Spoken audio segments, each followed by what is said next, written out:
Golden Sebright জাতের মুরগি Guinness world রেকর্ডসের website থেকে সোনালি পালক। ছোট্ট শরীর অথচ অবিশ্বাস্য দীর্ঘ জীবন। দেখতে সাধারণ হলেও গার্টি নামের একটি মুরগি এখন বিশ্বজুড়ে আলোচনায়।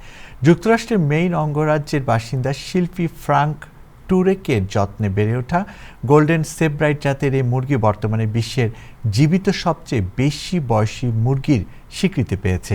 গিনেস ওয়ার্ল্ড রেকর্ডসের তথ্য অনুযায়ী গত বছরের নভেম্বরে খেতাব পাওয়ার সময় গার্টির বয়স ছিল 15 বছর 100 দিনের বেশি। চলতি বছরের 14 এপ্রিল প্রকাশিত এক প্রতিবেদনে তারা বিষয়টি আনুষ্ঠানিকভাবে জানিয়েছে। এর আগে সবচেয়ে বেশি বয়সী জীবিত মুরগির স্বীকৃতি পেয়েছিল যুক্তরাষ্ট্রের টেক্সাস অঙ্গরাজ্যের পার্ল।